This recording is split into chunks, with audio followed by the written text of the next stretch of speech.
Hello, I'm Howard Marks, and you're listening to Soundartradio on 102.5 FM.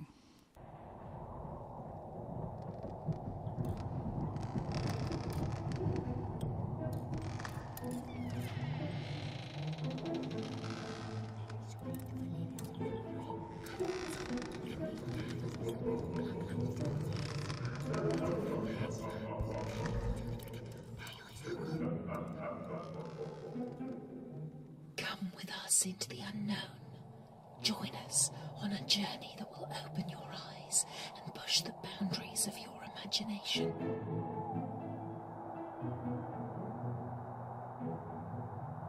Ghostly figures, beasts of Dartmoor, aliens and timeless legends. This is Haunted Devon on Soundartradio 102.5 FM.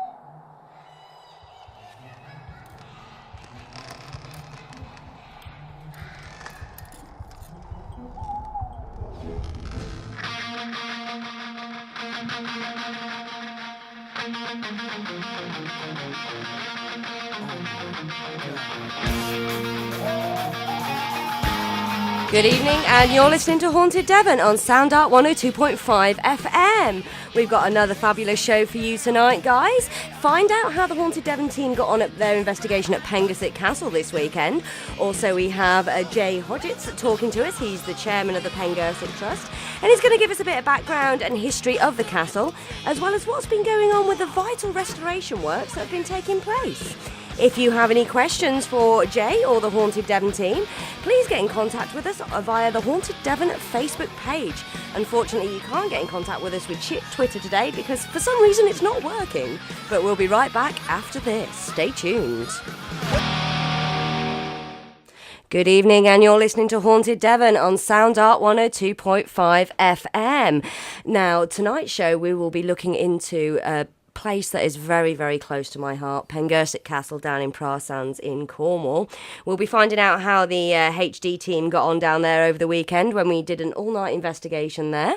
But first of all, I would like to go to my guest, Jay Hodgetts. He is the chairman of the Trust of Pengersick Castle and has been taking place some much needed rescue and restoration works there that have I mean it looks absolutely fabulous what he's done, but it is much needed indeed. So I'd like to welcome Jay. Hello, Jay.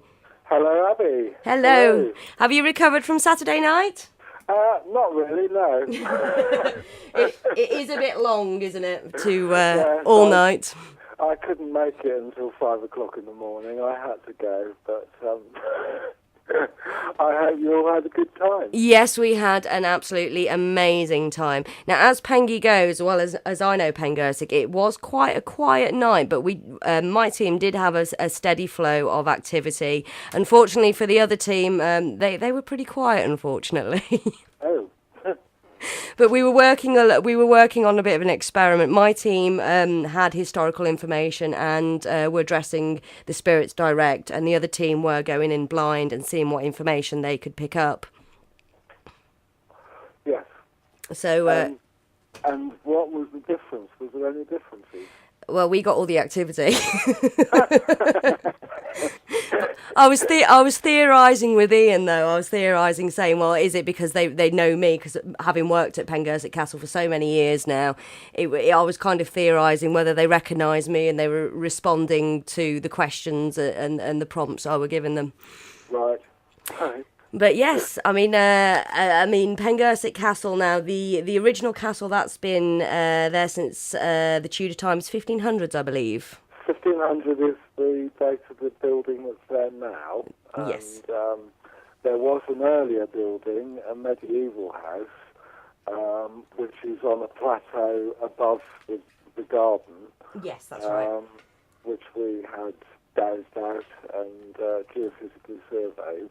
That was the original building, and that was inhabited. And build a castle. That was inhabited by Lord and Lady Henry and Agrina Pengersick, I believe. That's right. Yeah. Yes. Oh, my history's spot on today. Now, a lot of the stones were actually used from the original manor to build Pengersick Castle. Yes, and that's where some of the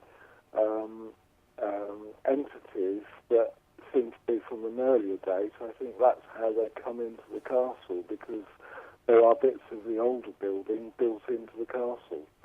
And so there is that residue memory there. Yeah, the residual memory, because I know Agrina and Lord Henry Senior reside in what is now the solar room of Pengersick Castle. Yes, yes, yes. Although I could not get her to make her presence felt on Saturday night, which is unfortunate because normally Lady Pengersick is quite a force to be reckoned with. Yes, well, they were an interesting couple. They are a very interesting couple. Now, the story goes that the money for building the actual castle that stands now actually came from the spoils of the King of Portugal's ship. Yes, well, there is that little story. What's quite interesting, as we've been stripping the castle out, and we've had to, because of the special nature of the building, as it's Grade 1 listed and Yes. the Scheduled Ancient Monument, so we have to comply with all sorts of things, and we have to involve archaeologists in the work that we're doing. And it seems to be a fair consensus of the opinion now that the tower was the first bit that was started to be built, and then all of a sudden there seems to have been quite a lot of money, and they managed to build a great hall and an eastern and western courtyard with gatehouses and all sorts of things. And it was the three sort of major landowners, the Militons, the Godolphins, and the St Albans, who plundered the ship of the King of Portugal, St Anthony. St Anthony, I was going to say it was the St Anthony, wasn't it? I mean, that almost started a war between England and Portugal. Absolutely, yes. And we actually have, there's a chap called Tony Randall who is an underwater archaeologist and sort of treasure seeker, and he donated a lot of the artifacts that he found from the records of St Anthony to the Pengersick Historic Education Trust. So we have... Those used to be housed in the resource centre, didn't they? That's right. Yeah. They're safely in store at the moment, waiting to come out when we finally get the building completely restored and back to the grandeur that it once was. I mean, it's funny that the tower was the first building to go up, and yet it's the last building standing. That's right. Yes, yes. It was only lived in for about 70 years, and then it was inherited by 6 sisters, all of who had married into great and good families in Cornwall, and all of who had their own sort of rather super-duper homes, and none of who could actually afford to buy each other out. So the building ended up lying empty. And then, of course, the roof timbers start to go and roofs start falling in. And ultimately it was acquired by the Duke of Leeds, who owned a lot of land in Cornwall. And he made it part of the condition of a sale of land, when somebody wanted to buy a piece of land to build a house on it, that people use bits of Pengersick Castle to build their houses out of. I know, because all the surrounding neighbouring houses are all part of Pengersick. Yeah, and slowly the whole castle just disappeared apart from the tower.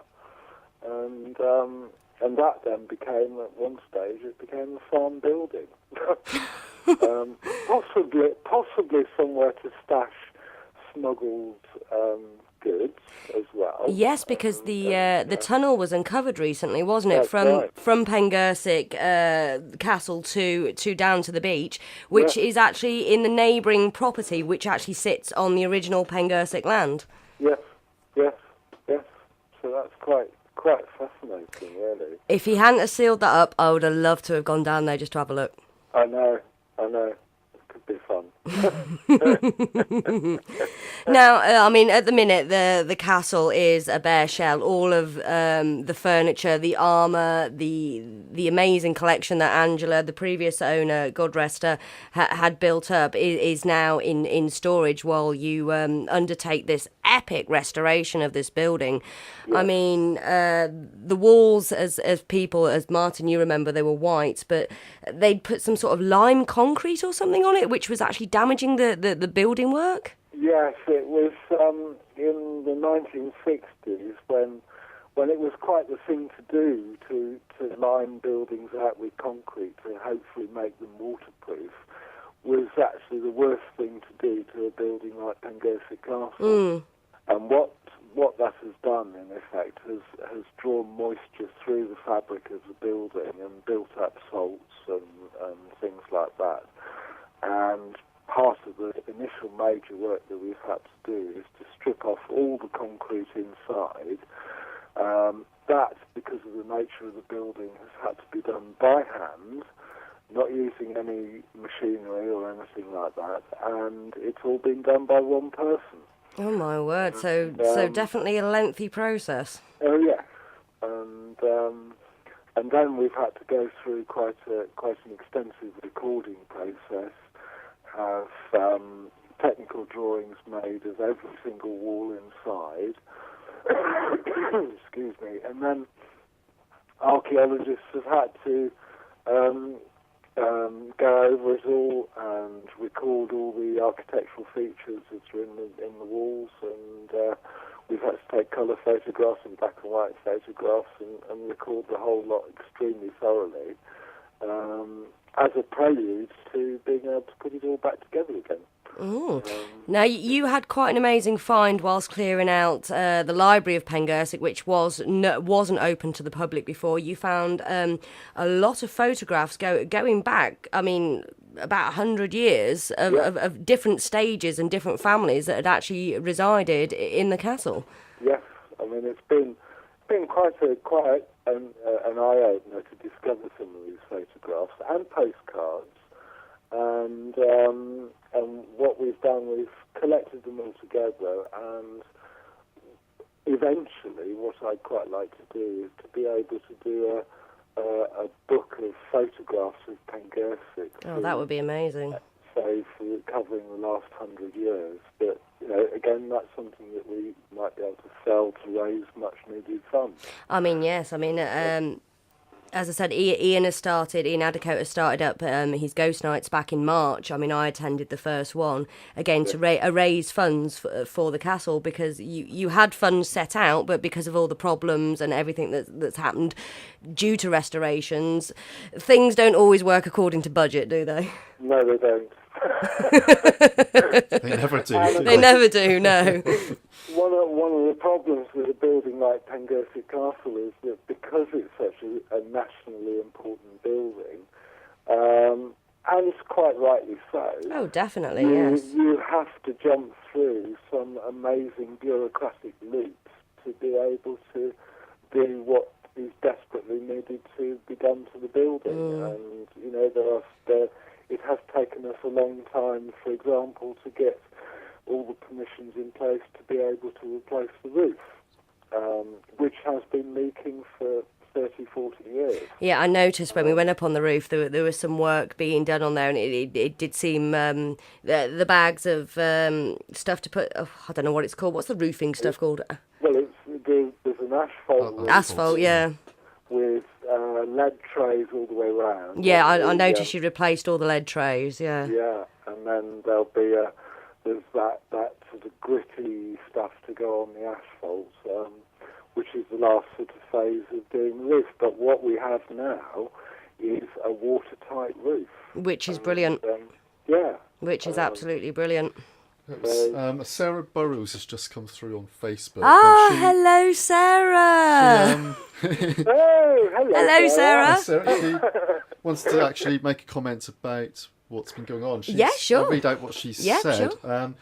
The renovations of the castle are fantastic, and I would like to commend the Pengersick Historic and Education Trust for their labour of love, and in particular to Jay for his amazing dedication to the project. Oh, wow. Oh, it is lovely to hear from you, Sarah, and I'm sorry you couldn't make it on Saturday. Hopefully we can meet up again soon. Wow. That's brought a lump to my throat, that's it. Oh, I mean, you have done. I mean, the amazing job you did on your own property, Bedilly Manor, which went through an epic restoration in itself.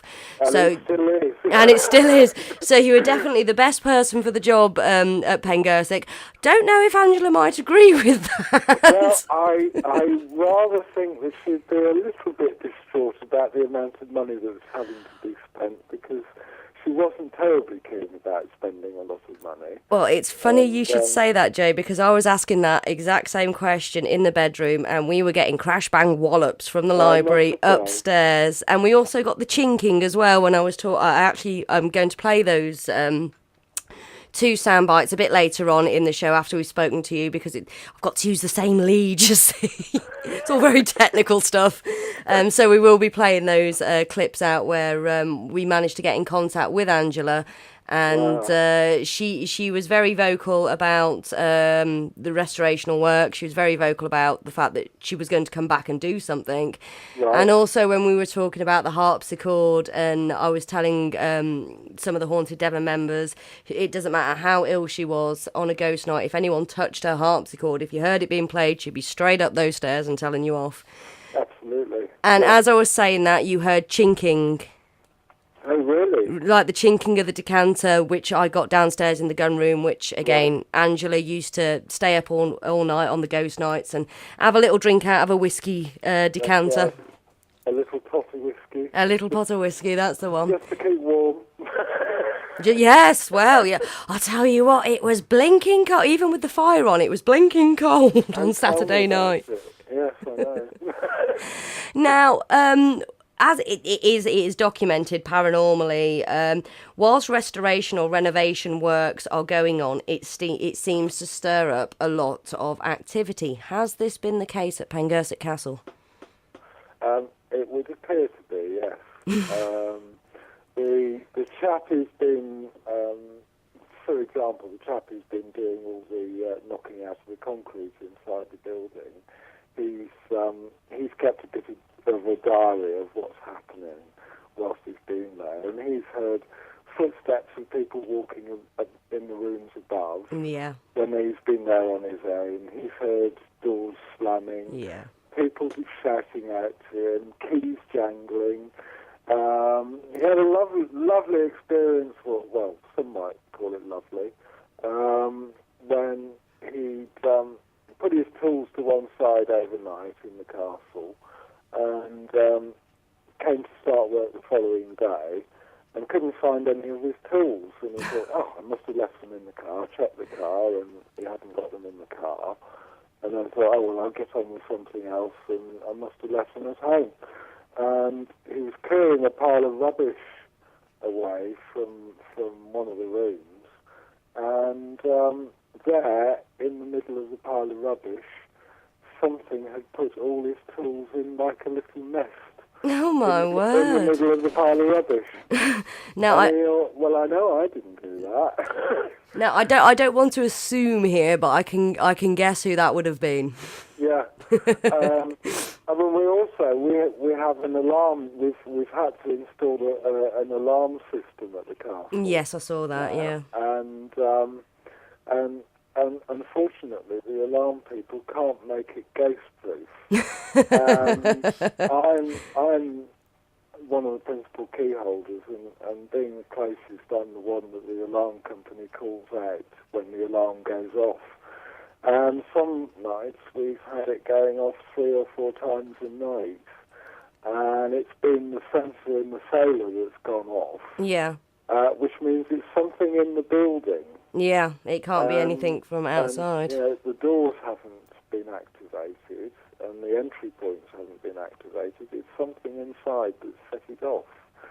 And I have been there sometimes at like 12:30 at night just to check everything was okay once the alarm had gone off.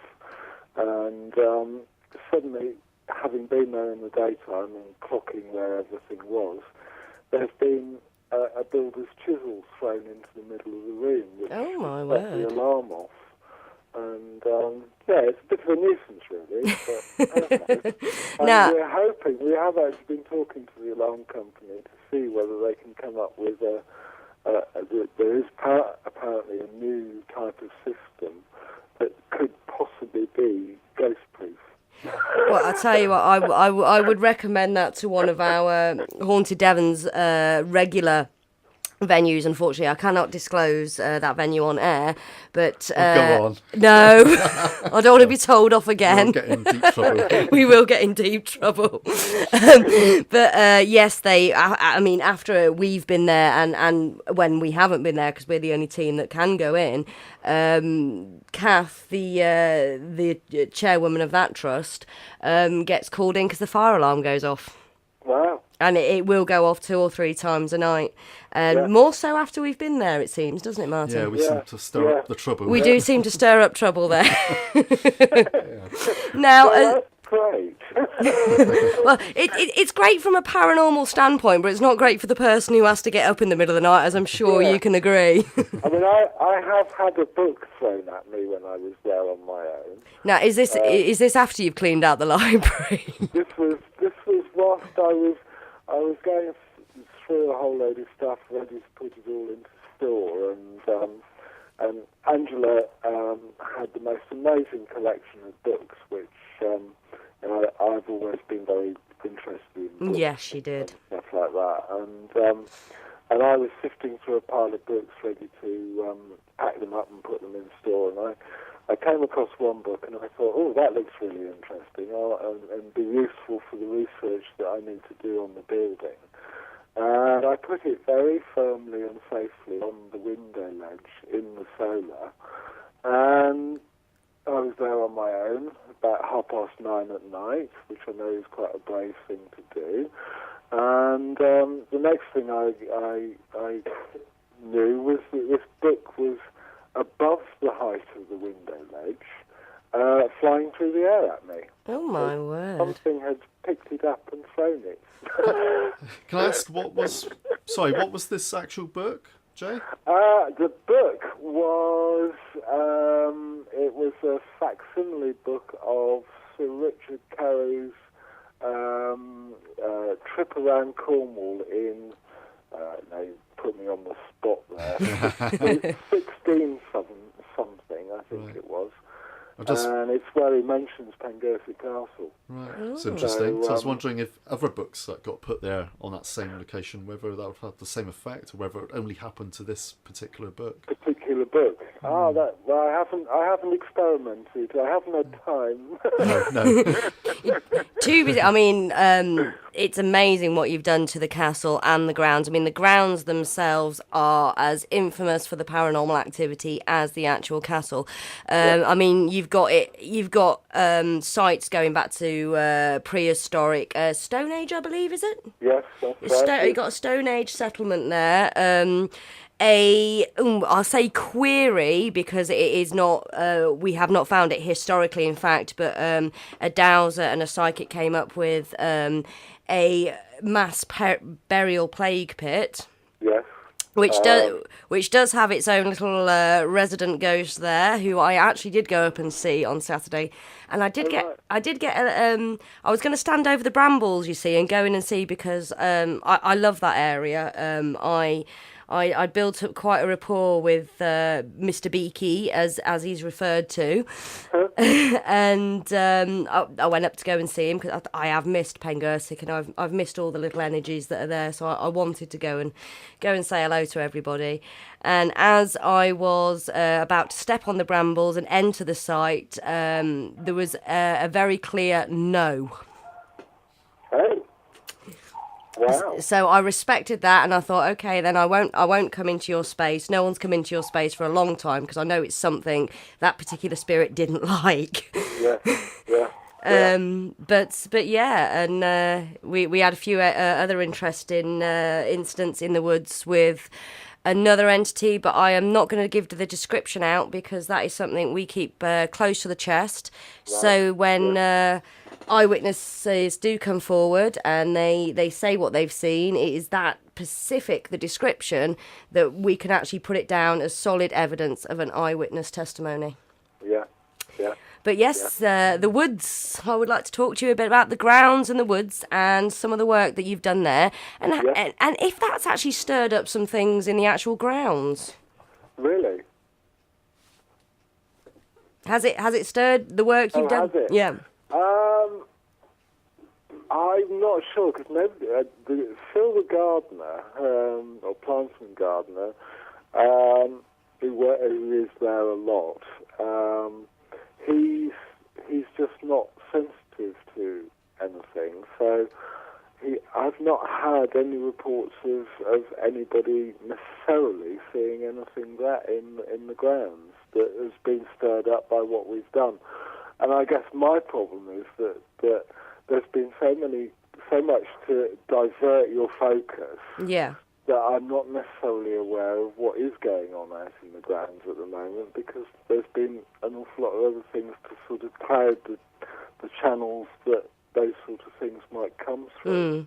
But it will be, and of course the other thing is that at the moment we haven't been doing any ghost hunting in the woods, no. Because we've been doing so much work there, and there are newly planted areas, and yes, and we did take bumps and holes and trip hazards and things. So we haven't done an awful lot of work out in the garden in terms of that sort of activity. We were lucky to actually go out into the grounds an hour before 10:30. As I said, because being respectful of the neighbours, because Pengersick is in a built-up area. Yes, we always try and consider our neighbours. Oh, yes. That's important. It is important, but I must admit your neighbours must be suffering from a plethora of paranormal activity themselves, considering their houses are built from Pengersick. Well, exactly. So, what peace they get, I do not know. And I do know from previous years that the neighbours have complained about us doing ghost nights outside, and we actually haven't had an event on. I know. So crazy, that is crazy. So whether the spirits are actually mimicking our activity is another question. Yeah. I mean, the work you've done in the grounds is, I mean, it's unrecognisable. I mean, I haven't been into the grounds for 3 years now. Right. And you'll see a big difference. It is completely different. I mean, I saw the Tudor borders, the little Tudor garden, and also the lost steps as well, up to the back of what was a little church, little chapel there. Yes. That we never knew were there. And we now have, I mean, Angela about 13 years ago, we worked on developing a medieval garden yes. at Pengersick, and that was quite successful, but the original structure actually collapsed completely. So what we've done now is we've had a fabulous young carpenter called Daniel McLaughlin who's worked with us, and we've designed a most amazing medieval garden, which I'm hoping people will consider as being one of the best reproductions of a medieval garden in the country. And I know that's quite a tall order.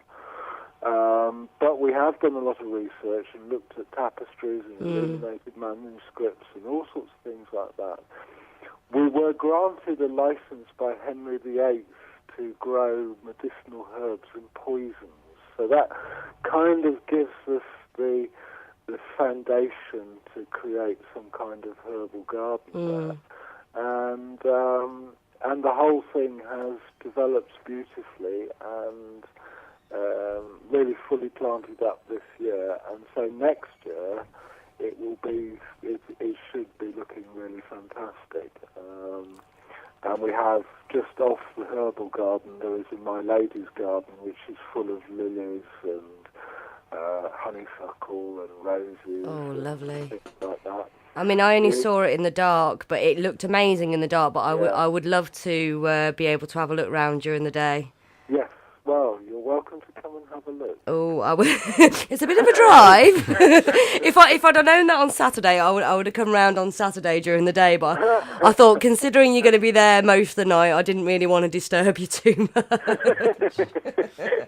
Now, you've also had two amazing fountains sunk into place. Yes, well, that particular area of the garden, there were three huge Cupressus macrocarpa trees in that area, and they had, sadly, they'd reached the end of their life. Cupressus macrocarpa grow to about 120 years old, and then they become very brittle. We were getting some quite sizable branches that were breaking off, and it was becoming a bit of a hazard. And I hate being the one that signs the death sentence for any tree. And, it's not a nice thing to do. No, it's not. No. But we had to make that decision, and having made that decision, it was kind of like, what are we going to do with that area? Yes. And Angela and I had talked about Tudor knot gardens, and we tried to do something underneath the trees, but it didn't work because the trees had more or less poisoned the ground. So here was the golden opportunity to start to recreate a really fabulous Tudor knot garden using that space, and it will eventually, when it's finished, it will be dedicated as a kind of living memorial to Angela, because it's something that we worked on together, yeah. And we've sourced some rather lovely fountains which reflect the link between Pengersick Castle and Godolphin. And the whole lot is coming together rather nicely now. So, yes, because it was a greener. She was a Godolphin to begin with, wasn't she, before she married into the Pengersicks? That's right. Yeah. That's right. Oh, it's amazing how much I can actually remember. I know, it's very good. I mean, Pengersick, I've always felt very connected to the place. Yeah.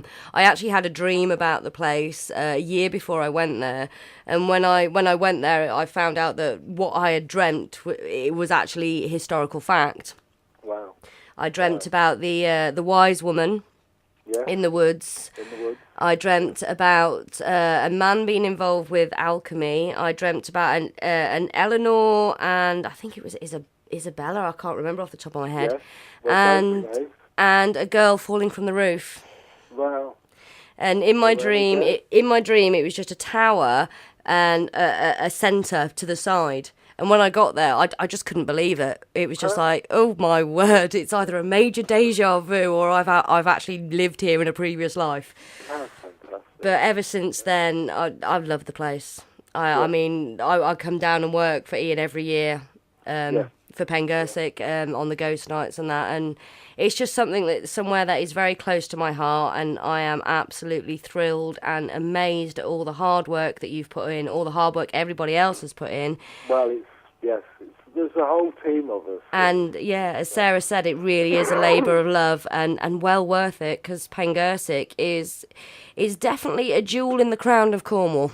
Yes, I think so. And often very forgotten as well. And well, hopefully not for much longer. I'm hoping that people will see that what we're trying to do is the most appropriate and right thing for that building, and that we're doing it extremely sympathetically and with a lot of care and attention to detail. And hopefully the end product will be something fantastic, and that people will want to come back and visit and revisit. That will last for many generations into the future. Yeah, yes, absolutely. One more question coming through here, again from Sarah, if I can Sarah, of course. Throw yes. this directly to you, Jay. You might have already answered it. I get a feeling you have, recounting one of your experiences. But she asks, what is your most scariest experience that you have had at the castle? Now, I assume it could be that book that was thrown at you? Or have you had anything more scarier than that happen? Probably the builder's contract bill coming through the door, to be honest. I think the scary bit is all the bills, actually. Yeah. it's not the spirits you have to worry about, is it? It's the contractors. I mean, I do remember standing in the solar when the book was thrown at me and saying out loud, because I knew there wasn't probably anybody else listening, and saying, if you want to scare me off, you're going to have to do a lot better than that. Let's just hope they don't take your word. Yeah. I don't know whether that's a good thing or a bad thing, to be honest with you. I must admit, I have never felt threatened at Pengersick. Well, I do sometimes feel that, particularly in what was the bedroom that had the four-post bed. Yes, yeah. There are times when I can walk, and I go to Pengersick Castle a lot. I can be there 4 or 5 times a week. Sometimes I'm there on my own, and sometimes I'm having a meeting with somebody or a group of people. Mm. And there are times when I go there, and the building feels quite calm and benign, and it's just kind of like, oh, it's a building. And then there are other times, and particularly so in what was the bedroom. Yes. You can walk in that room, and there is an atmosphere in there that you can cut with a knife. Oh, definitely, yes. And it is very unwelcoming. Yes, I've like, okay, maybe not today. I've experienced that a few times when packing up the castle for Ian while he was in the resource centre doing a debrief and a history. It was my job to go and get all the dowsing rods, get the EMF meters, and basically put all the chairs and everything back to rights. Yeah. And there has been a few times when I've gone up into the bedroom, especially when Angela was very ill, bless her. And the atmosphere there, yes, definitely. And all I'd do is go thank them for the activity that they've provided for that night. Yes. And also, that I understand that they were around Angela at this time, and to say that we will no longer intrude and we'll leave them in peace. And then it did all seem to calm down a bit. But yes, I have definitely felt something that is very territorial of the bedroom. Yeah. Sarah has put a further comment on saying, I agree, it can be quite scary. I remember a certain night when Abbie and I jumped out of our skins on the stairs. Oh, yes. Do you want to talk about that, Abbie? Yes. I was actually going to bring that up, Sarah. Now, this was, going back 3 years now. It's got to have been about 3 years before the castle closed down for the work that's been done. Ian was in the bedroom giving his talk, I think saying, talking about the most haunted visit, I believe, when we heard, both myself, Louise and Sarah heard walking and noises from the library. Now, as if many people don't know, the library was actually off limits to the public. I must admit, some of us Haunted Cornwall workers did used to go in there and leave cameras in there to see if we could try and get any activity, because we knew it was a very active area. Anyway, we went up into the library, nothing was there. Then we heard something on the stairs and we felt drawn to go up on the stairs. We opened the hatch door to the roof, and we heard a tune being hummed, which the only way I can it was like Greensleeves. Mm.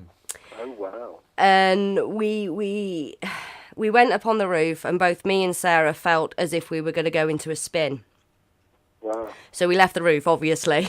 Yeah, good. Good idea. Before we went over the top. Because there is a very famous legend or story of a young girl between the ages of 13 and 14, which unfortunately we have never had a name for, who was on top of the roof of the castle. She went into a spin, and the legend goes that she was blown over by a gust of wind. Now, I've actually seen this. I've actually witnessed her going over. Me and Mark Jones witnessed this on a previous night standing outside, but I'll get to that in a minute. I was going to say, sorry, can you just stop there? I'll get to that. I'll get to that bit in a minute. I won't ask any questions about it just yet. Anyway, we were at the stairs, and we all heard something. We let off an almighty scream because it did scare us. I mean, me, Sarah, Louise, we're not the screaming type normally. No, of course not. Of course not. There's Ian going, there's my brave workers upstairs screaming. That bodes well for the night. And we were coming down the stairs, and Louise was actually pushed, and Sarah was in front of her, and I was behind her. I grabbed hold of her, and Sarah caught her from the front, and she was actually pushed down the stairs. Oh, blimey. Which I know is a very, very rare occurrence. I know it has been documented, but I know it is a very, very rare occurrence. Yeah. But yes, that was the last time me, Sarah, and Lou were all together at Pengersick. Wow. Oh, good Memories, times. eh? Good times. Yeah. Good times. But yes, we've had some amazing. I mean, there's. I want to ask Sarah actually, if you're listening, Sarah, if you could tell me your most unnerving moment, and I can guarantee it's probably going to be by the sacrificial stone. All right, we'll wait for Sarah to come through on Facebook with that. And, Yes, see what she says. I've had a very strange experience there with Ian as well. Going back God knows how many years now. It was the end of the night. It was myself, John, Adrian and Rob. Sarah began, Adrian and Rob. we were walking through the woods. It was the end of the night. Everyone else had gone home, and it was just starting to get light. As you know, sometimes this can be the most active time of Pengersick. Yeah. Anyway, with me, I'm a dog with a bone. I will not give up. So we were walking through the woods, and we got to a standing stone which has been nicknamed the sacrificial stone. Now, normally this isn't an area of any paranormal interest, or it hasn't been anyway. While we were there, we were surrounded by the rooks. And, I mean, they were flying round us in a circle. It was like a scene out of Alfred Hitchcock's The Birds, yeah. And all of a sudden, from the back end of the woods, from behind the sacrificial stone, there was a tree, and something charged both me and Adrian, and we heard it go boom, boom, boom, boom, like someone on horseback charging. And I don't know who jumped into whose arms, if I jumped into Adrian's arms or if he jumped into mine. Wow. It took us at least 2 minutes after that point to pluck up the courage to leave, because, as I said, we felt surrounded. And that's actually, I think this is the only time I have actually felt threatened at Pengersick. Anyway, we did in the end. We went not through the old manor way, but down by the side of the old chapel, and went to go and get Ian and Will at the time. Anyway, we came back, and me and Ian were shining our torches on the floor. I mean, I'd fallen over about 5 times that night already, so I was watching out for the roots. We got there, and it had all settled down. I mean, I still felt there was something there. We had a quick look round, couldn't see anything, so we proceeded to walk back the way we've just came. Again, shining our torches on the floor, it was just getting light. Now, as we were walking back, there was an ornate bit of spoked carved wood arced across the pathway of where we just walked. We couldn't have any explanation for this. I mean, you know Ian, he's not one for easily being stumped, but even he was scratching his head. Gosh. He couldn't explain it. Anyway, we left. Ian went back to pick up the bit of wood to give to Guy, Angela's son, and it had disappeared. Right, so you say an arc piece of wood. It was arced, as in... Like a log? No. It was off off a chair or a bed or something, but it was ornately spoked, and it was arced as in it was arched, and that's the way it was placed over the pathway. Right, so like one width of the pathway to the other side of the pathway. Yes, that's right. Yeah. Wow. And so I deliberately placed. Okay. But not just put down, but balanced, so it was actually stood up, so arched over. Yeah. Wow. And that bit of wood's disappeared, and Ian still hasn't got an explanation to this day. He's asked Guy about it, and he said, is there any bits of random wood from furniture? And he's like, no. And it wouldn't have been the neighbours, because I don't think they would have been up that early. And we would have seen them coming across into the grounds anyway, because the resource centre backs onto the neighbour's house. Yeah. Right, 2 things have come through. 2 things have come from through? Sarah, yeah, I'll read out the first one. The most intense moment for me was seeing the full apparition in the bedroom with Adrian and Rob. we were all blown away by it. I believe that was the same night, wasn't it? I believe that was the same night. Right, we'll wait and see what Sarah says about that. Again, I'd like to know what the apparition was. A male, a female, literally a dark shadow. So if Sarah can elaborate more on that, I'd like to hear that. Yes, you obviously know the answer to this, Abbie. You can probably tell me. Probably. But, the other thing from Sarah here is I also remember having my trousers tugged by the little boy in the solar room, and my leg tingled for hours after. Oh, little Edward. Believe it or not, we were in contact with Edward on Saturday night. He actually threw, I don't know what he threw because we never found it, but he was throwing stuff in response to my questions in the bedroom. Really? Yeah. Oh, wow. Brilliant. And that's the first time Ian said they'd heard from Edward that year. Really? Wow. And was this caught on camera, the sound of it being thrown? On dictaphone, but it wasn't on my dictaphone. It was on the HD one because I'd actually left mine outside by mistake. Right, typical. It's always Typical, the way. but it is on the HD dictaphone. Right, we're just going to go to a quick break, and we'll be right back talking more stories of Pengersick after this.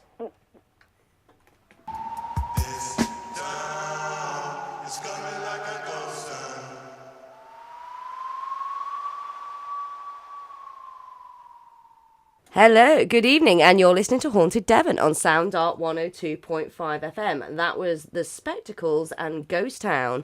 We are talking tonight with Jay Hodgetts from Pengersick Trust, talking all about Pengersick Castle and how the HD team got on there, and a bit of the history and a bit of the activity that's been going on over the years. We've also got Sarah Burrows on the internet there. She's also worked at the castle for many, many years. Someone I've worked very closely with, and very good friend of mine. I believe she has another comment, Martin. Yes, because I asked about the apparition that she said she saw in the bedroom. She's come through to say that it was a female apparition. She was visible for about 20 seconds, and all three of us witnessed her. Now, in ghost reports, that is a phenomenally long time to see an apparition. That is a 20 very seconds. long time. The vast majority of apparitions are there for perhaps 3 to 4 seconds. Anything over 4 seconds is a very long time. So that is this fantastic sighting that she had, and of course witnessed by 2 others. She's just going to elaborate a bit more on this if I read out what she's put. Yes, sure, go ahead. The strange thing about the apparition was she first appeared to me. The others were looking the other way. And when I stated, "Can you see that?" Adrian and Rob both said simultaneously, "Wow, there's a woman in the corner." This completely validated my experience. Like Abbie, I have a genuine love for Pengersick. Can I ask what area of the bedroom that was in? Because we might, depending on, well, Sarah will know, depending on what area, we can pretty much identify Of course, yeah. who that was. As we were talking to Jay in the break there, we were talking about sightings, and the spirits kind of get very attached to people, don't they, Jay? Yes, they seem to, yes. Where you had one of the spirits that used to follow you around the garden. I did, yes. Not seen it. Personally, not seen him for quite a while. But there used to be a very friendly monk that used to, when I was more kind of hands-on in the garden and doing a lot of clearing and things years ago. He'd be watching and was quite happy with what was going on. And just made his presence felt, and there was something quite nice about it, really, in a strange sort of way. But he used to appear quite a lot. So how often is this monk seen? Is this still being seen recently, or has this now sort of stopped, this apparition? Well, as we were just saying in the break, he is now defied all belief and actually started appearing in the castle because, as I said, the grounds haven't been off limits to the public because of the work that's been done. So I think he's feeling a bit lonely, and he's wandered into the castle now, and he's now actually been seen in the castle. Wow, yeah. Brilliant. Sarah has come through saying about the female apparition that her and the others saw. Yeah. She said it was near the guardrobe. That would be the same thing I've caught on camera. Again, so many years back, sitting on the floor by the ottoman by the bed, and I had my camcorder on the ottoman, and you actually see a woman's skirt, translucent, walk past the camera, and have the accompanying footsteps coming from the garderobe across or to the window. Wow. Brilliant. Was that a night vision That was night vision camera, yeah. Wow, that would be brilliant. Love to see that. I've got to find that footage out. I have no idea where it is. I've got so many photographs of Pengersick. I've got so much audio and film footage on disc somewhere, but where those are, I do not know. I'm Helen. I was supposed to get them out for Helen Darcy. I have been looking for them, Helen, but it again, it's under. Well, what can I say? My paranormal library is a bit like the library at Pengersick. You would not know if there was a grand piano under there. Well, another validation here from what you caught on camera. Yeah. Sarah has just come through to say what obviously she saw in the apparition. She had the floaty skirt. Wow, Abs, that is brilliant. So that's confirmation to both of you. What you got on camera, what she saw with Adrian and Rob. Yes. Is the flowing skirt. And I Fantastic. believe from that area, Jay, you might want to correct me, and Sarah, you might want to correct me. I believe that is the nurse, isn't it? Apparently, yeah. Yeah. Yeah. Yeah. Yeah. Brilliant, Yeah. brilliant. So if you've got to find this footage, I've got to find this on footage. The Haunted Devon Facebook I have page. to find this footage. So I'm eager to see this. I think the original clip is on cassette. Is on the V8. Yeah, the 8mm cassette. Yeah, but this is going back to 2007, August 2007. That was. Wow. That was a long time ago. Wow.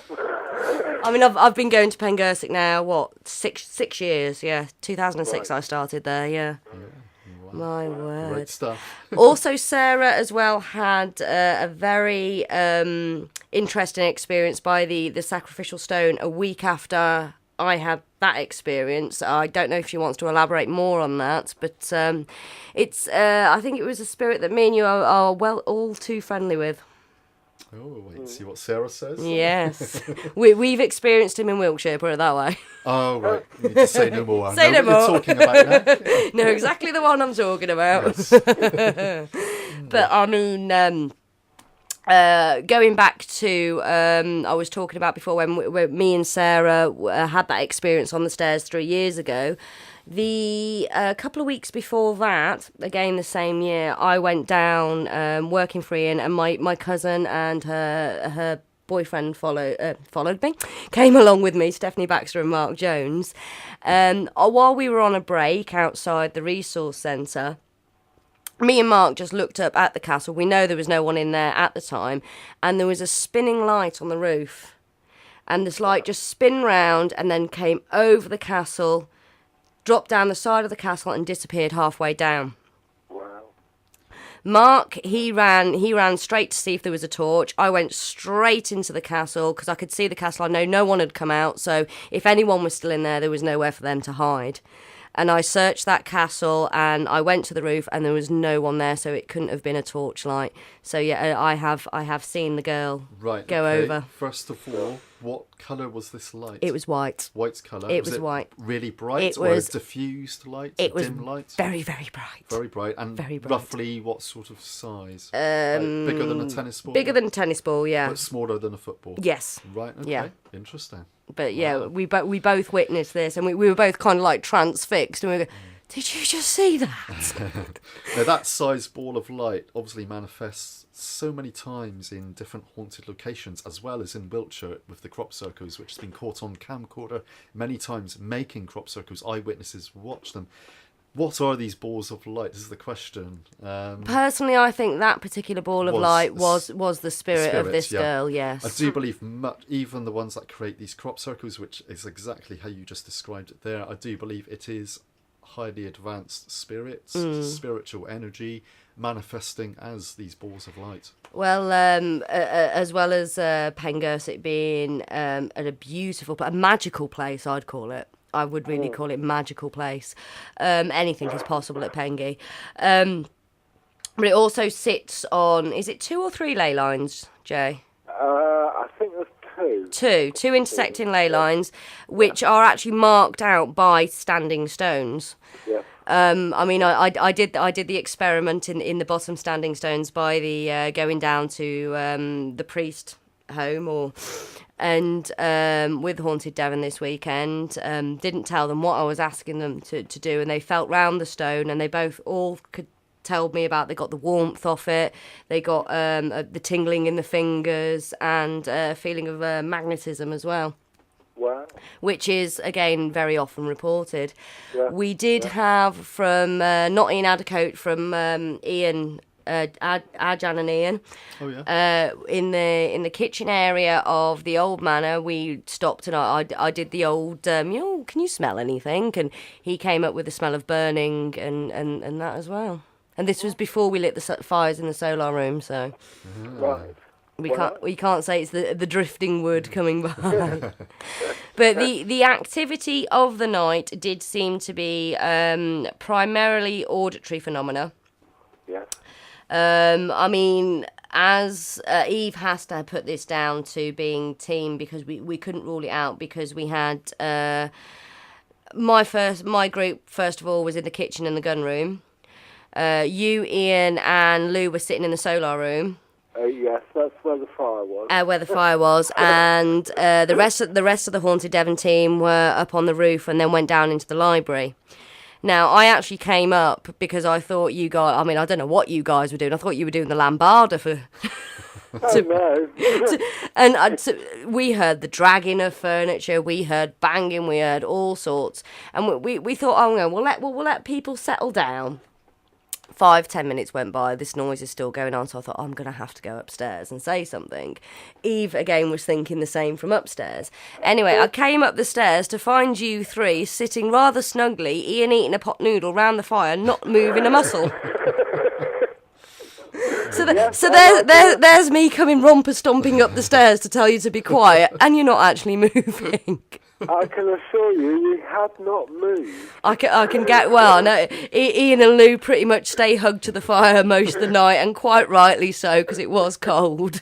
Well, the fire was the best place to stay on. The fire was, but funny you should say that, because while I was up there, and I stayed into the doorway, and then I walked very closely over to the fire and then walked back. But my team actually did report they heard a massive crash bang wallop, and they thought I'd actually fallen over upstairs. Wow. And I was like, no. And this seemed to be the theme of the night. But unfortunately, we had to discount most of it because of the state of the castle. It's empty, it's echoey. Yeah. We can hear from a few floors up. But, I mean, I have experienced this before where the sound of moving furniture and dragging from above, when I know there's only been me and a few people in the castle, and we've all been on the same floor. Martin, you've also experienced this as well. The only time I've ever been to Pengersick Castle on a ghost investigation was 8 years ago. It was before I joined Haunted Devon. Was there, and Ian wasn't there on that night, but we were all down in the ground floor level, and above us, in the floor above, just 8 years ago, so that would have been the solar room, because the gun room wasn't open back then. Right. So just basically furniture, and it sounded like heavy furniture, just being dragged all over the place. And this went on for a good part of an hour. We would go up, run up, nothing there. We'd go back down again, and then dragging all around again. What the blazes is going on up there? And we'd go running up, nothing. It's just bizarre phenomena. We've had this as well. I was in the solar room with one of Ian's team members, another man who was on the ghost night, and myself and my mom. Ian was in the resource centre packing up. Everybody else had gone home by this point. Again, me, dog with a bone. I won't give up on Pengersick. I just won't. And the worker, one of Ian's workers was I can't remember who it was now off the top of my head. Was trying to get some activity going, so was really pushing for some activity. This was the first time I'd been to Pengersick. I'd experienced so much there anyway that night. It was like, I mean, the only way I can describe Pengersick is if you go and stand under a pylon, that's Pengersick. That's the energy you feel off the land. It is like standing under a pylon and having your finger touching it at the same time. That explains the ley line energy. Well, yeah, battery drainage problems, all the rest of it. That's down to ley lines and the hauntings itself. Yeah. Anyway, the worker was really provoking, and I remember sitting in the solar room surrounded by all these swords and spears, thinking, "Oh my God, I'm going to get shish kebabbed in a minute." And something opened the front door, closed the front door, walked up the steps, knocked on the solar room door. By which point my mum told me to go and open the door, and I used some choice words ending in off. Then proceeded to go upstairs and into the bedroom, and then we heard dragging, we heard banging, and we heard weeping as well. We radioed Ian. Ian stepped out of the resource centre, and we could see him from the window, so we could clearly see that he hadn't come into the castle. Again, we searched the castle from top to bottom, and no one was there. No one was there. It's just bizarre. Well, I like the stories of people hearing people walking up and down in the library. Yes, the library was full of stuff. Yes, we used to get that a lot. It is totally impossible for there to have been somebody physically walking up and down in that room, because that room was absolutely chock-a-block. It was chock-a-block of stuff. I mean, myself and Carl Locke, who used to work for Ian, we set up my camera in there one night and left it in there running. When we got back at the end of the night, we turned the camera off, and I picked up off the floor what was a bright orange card index box full of cards, which were all over the floor. Anyway, I picked up the cards, I put it back on, and I didn't think anything of it until I reviewed my footage the next day. Now, they were on a pile of magazines and books and God knows what else that was in there, because I mean, you couldn't move in there. I mean, I didn't even realise there was a grand piano in there. It was buried under so much stuff. And we saw this card index box fly across the room and onto the floor. And if anyone was in there, they would have had to have walked because we set the camera up on the windowsill by the door. And if you'd have come into the room, you'd have had to walk past the camera, and we know damn well no one was in there. Yeah. It's brilliant, all this evidence. This is scientific evidence that is being definitely, captured. Yeah, that cannot be refuted. You know, most definitely not. Most definitely paranormal not. Evidence is happening there, and it's there. It's happening right now at Pengersick Castle. I cannot wait when the next venue comes up with Haunted Devon. We are hoping to go back there in the summer when it's a bit warmer. Yeah, it's a good idea. when it's a bit warmer, because I mean, to be quite honest with you, if I'd have had the money, I would have bought Pengersick and quite happily lived there by myself. I'm not afraid of the place. I love all the spirits there. But again, your profound experience before you went to Pengersick. The good and the grumpy, I love them all. It's got that strong connection with you, hasn't it? Yeah, I love Pengersick. I really do. Right, we are going to go to another quick break, and then we're also going to play some auditory phenomena that we caught. So hang on, I'm just going to sort my songs out, because none of my equipment likes to work today, Jay, I'm telling you. Oh, no. It's me and modern technology, it doesn't work. We'll just go to this short break, and then we'll be right back with you. Right. Tonight I'm gonna have myself a real good time.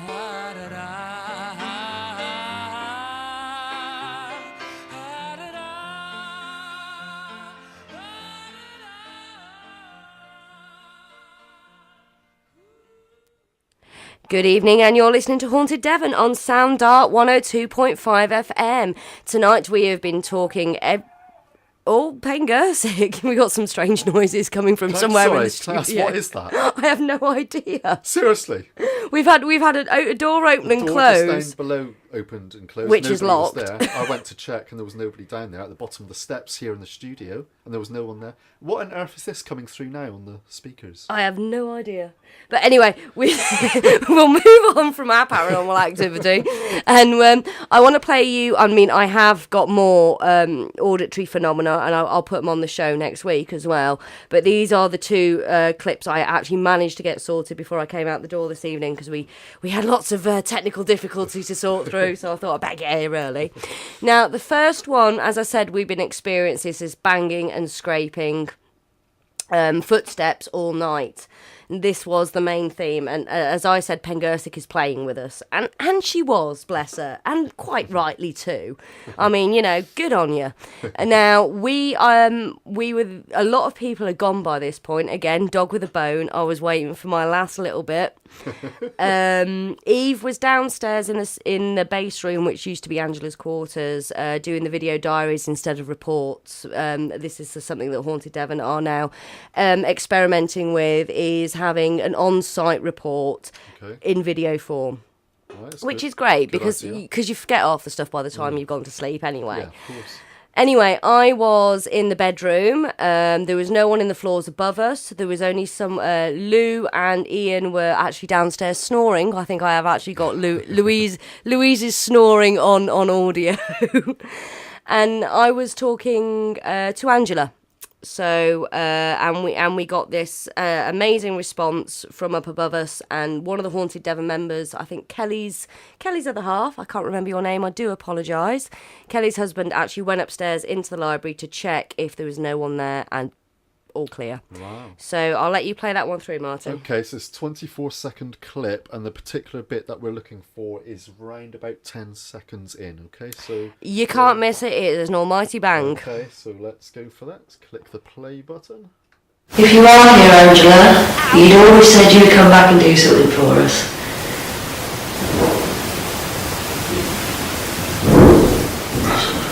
That's upstairs. Thank you so much. Could you do it again for us, please? That's definitely upstairs. It sounded like it, doesn't it? Would you like to replay that one, Martin? Yeah, I did not realise how loud that was in my headphones. That's just deafened Blasted out me. through my headphones as well.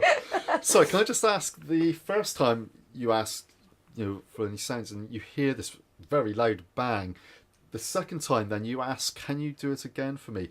I don't know whether I'm just hearing things, but is there a softer bang after that? Yes, no, there is. There is. It's very hard. It probably will be very hard to pick up without headphones. I could hear it through the headphones, but the first bang's very loud. The second one sounded like walking across the floor. Right. So I think the second one, looking on this monitor here, it happens around about 22 seconds in. But certainly the first one, very loud. I'm going to take my headphones off before you play this, because I've just been deafened. Right. Play it one more time. If you are here, Angela, you'd always said you'd come back and do something for us.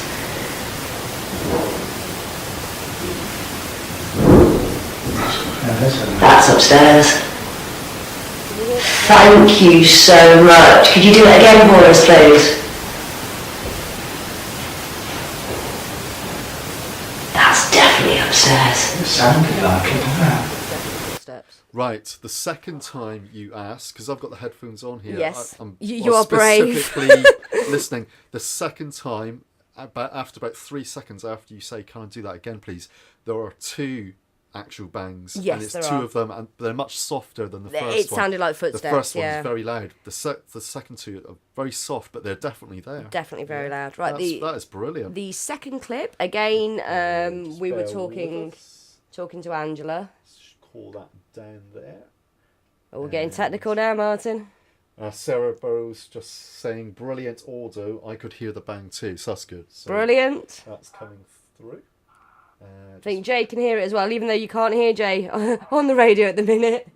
We've had to take the wire out so we can play the sounds. I think that's the same clip, Martin. Yeah, so let's get to this one. This sound is okay. Here we go. Here we go. Do you want to talk a little, or should we go straight to it? If you play it through and then I'll.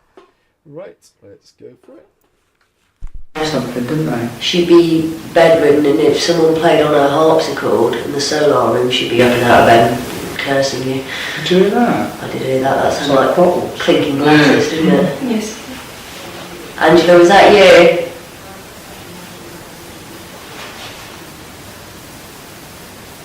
That's what you used to hear in the kitchen, because... Now, I'll just talk through that. I was actually talking about Angela at the time, and someone who had been to Pengersick before had actually mentioned the harpsichord. Now, this was one of Angela's treasured possessions, that and the bed in the bedroom, as well as some other things. If she heard anyone playing that harpsichord, she would be up and out and quite rightly angry too, saying, "What are you doing playing the harpsichord?" Now, as I was saying that, I don't know if you can hear it there, but it does sound like chinking of glasses. Right, I'll need to listen to it again.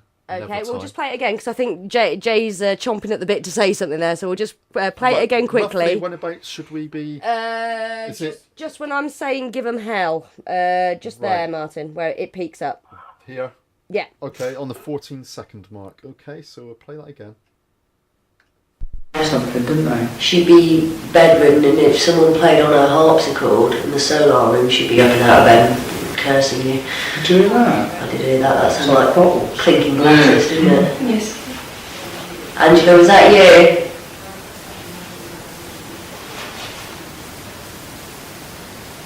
That's what you used to hear in the kitchen, because... Can I have the lead, Martin? Okay. Yeah. Plug Jay back in, bless him. There we go. Hello, Jay. There's technical stuff going on here, isn't it? Now, unfortunately, you can't hear that one very clearly over the air, but as I'm saying, you know, she'd come up and get out of bed and give you hell for being on her harpsichord. You hear a tink, tink, tink of what sounds like crystal decanter glass. Wow. Sarah actually says that she could hear that. Oh, she could hear it. And she said, I did hear tinkling. I heard it before Abbie said what it was. So now, she could hear I don't ask to Sarah. Sarah, does it sound like chinking glasses, or does it sound like the tinkling keys of the harpsichord? Because you know what the harpsichord sounds like. So I'll wait for Sarah to get back to me. Had technical issues beforehand, so that's why she didn't get back to us. Right. Expanding on that other experience. Oh, right. I was like, but she's back online again. I'll let you off. But of course, this chinking sound is synonymous with a haunted location which we cannot name. No, I'm going to gag you before you say it. In case you get into trouble. But it's a fantastic phenomenon. We're getting it time and time again. We've been getting it now for about 4 years on and off, this chinking sound in this secret location. In this location. This chinking sound, though, this is, I got this again the day I saw the girl go off the roof. I was actually leading a team free-in, and we were in the gun room, and I was with my cousin and her boyfriend Mark, and with two novices who had never been on a paranormal investigation, never been on a ghost hunt before. Bless their hearts, they were so scared. She was gripping my hand so tight, my fingers went blue. And we were in the gun room, and I was calling out, and I heard a bang, bang, bang on the kitchen door. And Guy was away at the time, he was on holiday. And I thought to myself, now there's only one person that can be. And this was the year after Angela passed, bless her. And I started talking, and I was getting bangs on the door in response. And I was getting the sound of chinking of what I thought was teacups chinking together. Now, after this session, I went and told Ian what I heard. I said, I think we've been in contact with Angela. She's been banging on the door. And he was like, yeah. Until I mentioned the chinking of the cups, at which point his jaw dropped. And he proceeded to tell me, in the old days when Angela was a lot healthier and she was up and about, on the ghost nights, as I said, she used to sit in the kitchen and have a glass of whiskey. It sounds like I've been on the whiskey to keep warm. And this is something I didn't know because this was before my time, but yeah, it was just astounding to see Ian's jaw drop again. We always like Ian when his jaw drops. It doesn't happen very often, does it, Jay? No, not very often. So, Jay, if you ever heard this before, this audio phenomena, anywhere around the castle, this chinking effect or tinkling? I've heard what I think must be, what definitely sounds like rattling keys. Right. And that I've heard quite frequently, but not a sound of chinking glasses, I must admit. But the keys one, yes. And there has been several times when I've been there and I've I thought somebody has come in through the front door when I've been upstairs, and I've kind of looked downstairs, and there's no sign of anybody, and you can look out through the windows at the driveway, and there's nobody there. And so I don't think you're ever alone at Pengersick. Oh no, definitely not. Definitely not. It's not somewhere you'd ever feel lonely, that's for sure. I must say, from what you're saying in being in contact with Angela, that it's a little bit reassuring to think that she's okay about what's going on, because... well, it depends on which way you want to take the chisel and the book being thrown, to be fair. As long as you get the alpaca enclosure up, I think you'll be all right. Yeah. Sarah has just come back in onto Facebook to say further on to your question you asked her. She says the sound was tinkling like a harpsichord. Maybe for me it was auto-suggestion, as I know what it was. But I distinctly heard tinkling, very strange. And that is strange, because I was talking about the harpsichord at the time, and that's what I was saying. I was saying, because someone asked me, there was something, they said, was it a piano or something that used to be her pride and possession? And if anyone played it, I was saying she'd be straight up and out of bed, doesn't matter how ill she was, she'd be up and out and really giving you hell over it. And quite rightly so, it's an antique, it is a beautiful an instrument, which is actually played by itself. She has actually come up and told somebody off, and there's been nobody there. Yes. More than once. More than once, yeah. Ian used to surmise it was a big spider crawling across the keys. Yeah. That'll have to be a tarantula. Have you seen some of the size of the spiders at Pengersick? Well, there are some very big cobwebs at Pengersick at the moment. They've gone off the stairs, though. I do remember the one year when they actually fell off the stairs, and Ian was having to do the limbo underneath them. Oh, so I've got some very, very fond memories of working there. I really, really have. I can't wait to get down there. I know, unfortunately, you couldn't make it. He was very jealous. I missed Saturday night. I was very, very jealous. Oh, another thing that's happened, I'll squeeze it in quickly. Claire Mitch was there. Oh, yeah. We were outside talking, and I think we were actually talking about Nikki Allen and the Angel Show. She was asking me a bit about it and where she could train up to her development. And as she was talking to me, I was sitting on a little stone toadstool that's outside, Jay. Yeah. And she said my face started to change. Your face? My face, it transfigured into two faces. First of all, she saw me as an older woman, a bit more, not too much older, and blood running down my face, which fits into, I think it's a story about a woman being bludgeoned over the head. Oh, right. Yeah. Oh, it wasn't Elizabeth Worth, was it? I'm not absolutely sure who it was. No, I'm not 100% on that. And then she proceeded to tell me that my face changed. I turned into an older woman. My nose became very prominent. And the way she started to describe this person, I knew exactly who it was. She was very freaked out by this. She was quite scared by this, seeing my face change. I took her upstairs into the safe room or the base room, and I showed her a picture that's on the notice board of Angela, and she said, apart from a bit longer hair, that was the person she saw. Wow. So it seems that Angela was a very prominent figure on that night. Yeah. Wow. No, Claire, who had that experience with you, I mean, I've talked to her quite a few times on past investigations we've been on, and she has had some incredible paranormal experiences throughout her life. Yeah, she has. She describes to you some of the things she has seen. You think, well, you sort of step back a bit, you think, wow. I think that is phenomenal. Yet she does not regard herself as psychic or sensitive in any way at all. She wants to develop herself. Another thing we also seemed to be a bit of a theme of the night was light phenomena in the bedroom. Oh. Unfortunately, we could not set the CCTV system up due to technical difficulties, so we improvised and locked off a lot of the HD camcorders in the rooms. Now, while Mike was setting up the camcorder in the bedroom, before he'd actually pressed record, he saw big orb of light come out of the garderobe and go across the fireplace in a wavy motion.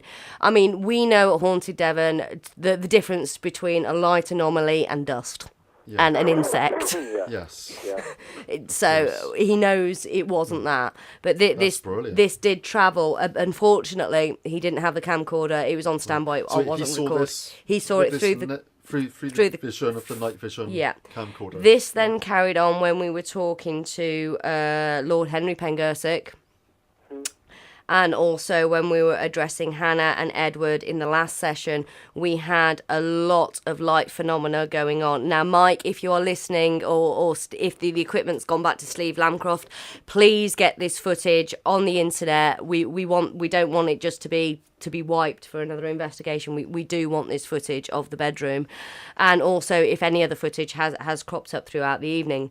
But yes, whilst addressing Edward, there was another, again, light come out of the garderobe and go wavy across the bedroom. That was captured. Also, what Mike thought was dust at first, whilst I think Henry was being addressed, something dropped down from the ceiling, went to touch the floor, and before it touched the floor, it got brighter and shot back up to the ceiling again. Oh, wow.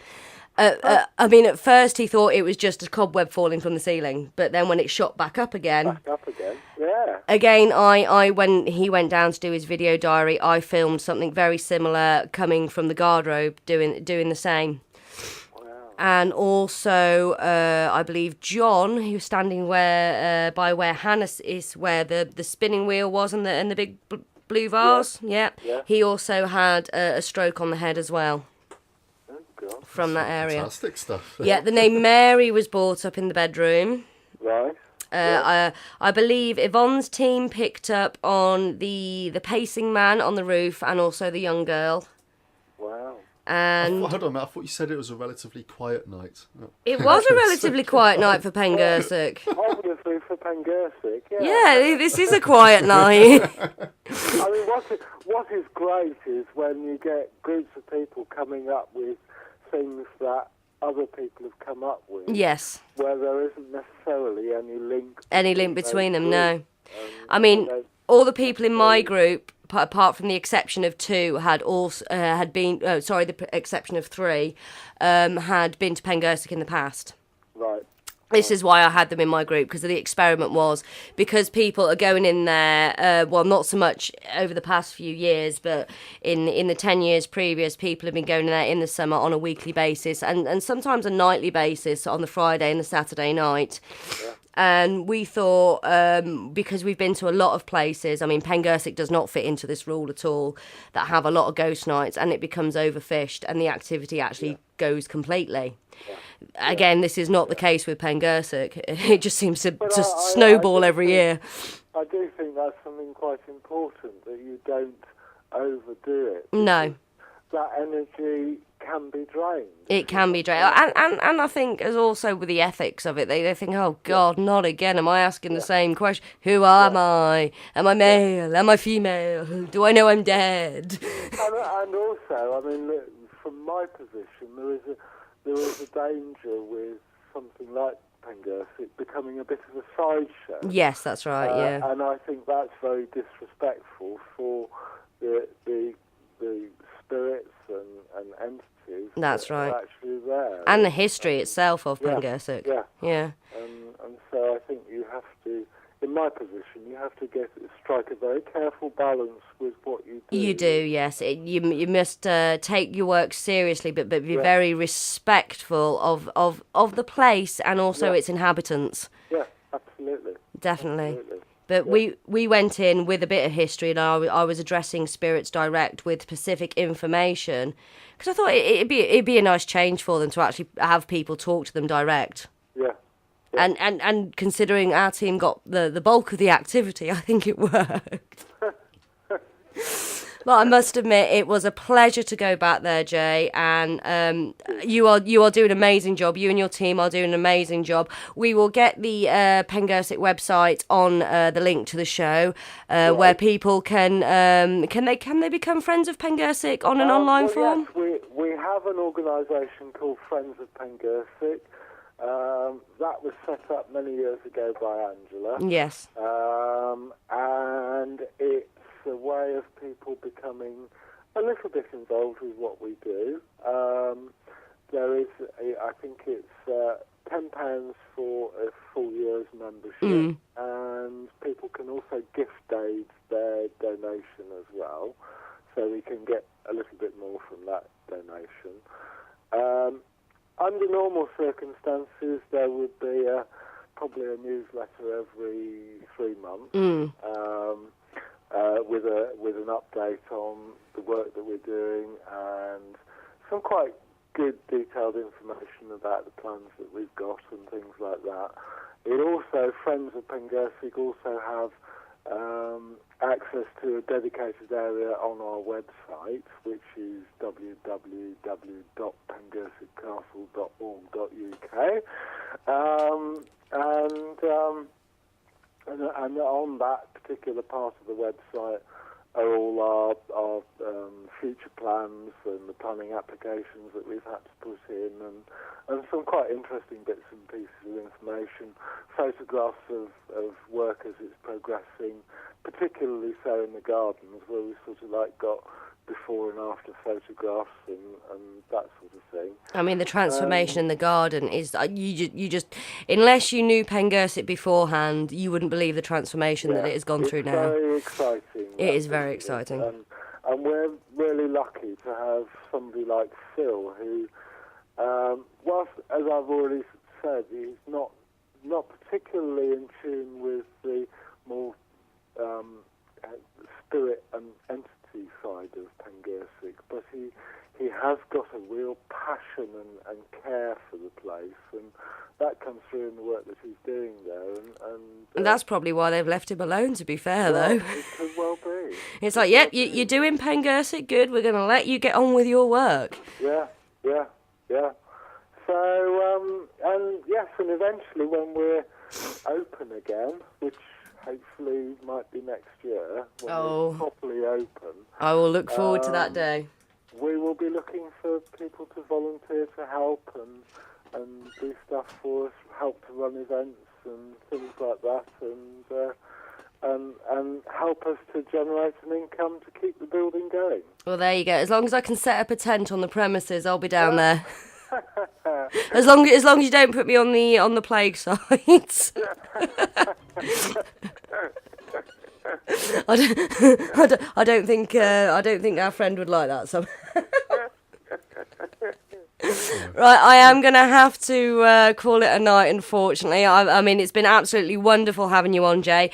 I hope you keep us informed with everything that's going on at Pengersick, and we'll get that link up on the Haunted Devon Facebook page and also the website as well, so we can generate more publicity for Pengersick and get those much-needed funds to carry on the important work that's going on there. Fantastic. It's been absolutely delightful, Abbie. Thank you. Brilliant. And look forward to seeing you soon, Jay. Yes, indeed. Okay, and also thank you to Sarah Burrows as well, a Haunted Cornwall worker. It's nice to hear from you. I did miss you on Saturday, but I'll be looking forward to catching up with you soon, Sarah. And thank you so much for getting in contact this evening. Yeah, well done, Sarah. Been keeping me busy on Facebook. It's always good when you keep Martin busy. Idle hands are the devil's playground, after all. Well, that's good night from us from another week. Next week, hopefully, Nikki Allen will be in the studio talking to us about angels. So we will look forward to having Nikki back in. You've been listening to Haunted Devon on Sound Art 102.5 FM, independent radio for independent listening. So we'll leave you with this one, and this one is for Ian Addercote and Stairway to Heaven.